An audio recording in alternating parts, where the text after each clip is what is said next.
ئەو یاریزانەی خەونی بەدەزێنانی تۆپی ئاڵتوونی لێبوو بە کابوس. نەیماری بەرازیلی لە خەون بینین بە تۆپی ئاڵتوونیەوە بەڕەو سڵاوکردن لە کۆتایی ژیانی تۆپی پێ. ئەستێرە بەرازیلیەکە مەدریدیەکان و کەتۆلۆنیەکانی عاشقی خۆی کردبوو. بەلای زۆرێک لە شارەزایان قەدەروا بوو بێتە حاکمی بێمشتومڕی جیهانی تۆپی پێ و ئەو تەختە پڕ بکاتەوە کە دوای لیۆنەل مێسی و کریستیانۆ ڕۆناڵدۆ بە بەتاڵی ماوەتەوە. کوڕە خۆشەویستە بەرازیلیەکە تا ئێستا لە تەمەنی 31 ساڵیدایە، بەڵام نەک تەنها هەزاران کیلۆمەتر لەم چارەنووسەوە دوورە، بەڵکو زۆر باش دەزانێت تەنانەت خەونی منداڵیشی نایەتە دی، ئەویش بردنەوەی خەڵاتی باڵندۆرە. درەوشاوەی نەیمار دا سیلڤا لە تەمەنی هەرزەکاریەوە دەستی پێکرد، بەڵام بە شێوەیەک تەمەنی 17 ساڵ بوو کە بۆ جیهانی سەلماند بەهرەکانی جیاوازن لە ڕووی زیرەکی و بڕنی یاریزان و گۆڵتۆمارکردنەوە.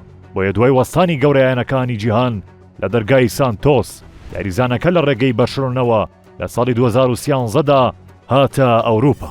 هەرچەندە نەیمار لەگەڵ لیۆنەل مێسی بەباشی دەگونجا، بەڵام دەیزانی لە لالیگادا ناتوانێت خەونی بوون بە باشترین یاریزانی جیهان بەدەست بهێنێت، چونکە ئەو کات چاوەکان هەمووی لەسەر کریستیانۆ ڕۆناڵدۆ و لیۆنەل مێسی بوون. بۆیە ساڵی 2007 بارگەی خۆی پێچایەوە بەرەو پاریس سان ژێرمان تا لە ڕێگەیەوە ئاواتەکانی بێنەتە دی، بەڵام ئەوەی چاوەڕێنە دەکرا ڕوویدا.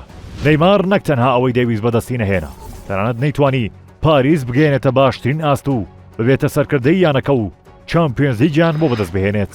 دواتر ڕۆژەڕۆشەکانی ئەستێرە بەدبەختەکە دەستی پێکرد بە توشبوون بە پێکانەکانی یەک لە دوای یەک و درێژخایەن، بۆیە بەدڵێکی پڕ خەمەوە و بە کۆڵێکی وای بەدینە هاتووەوە ڕووی لە یانەی هیلالی سعودی کرد کە تا ئێستاش نامەتی پێکان وازی لێ نەهێناوە.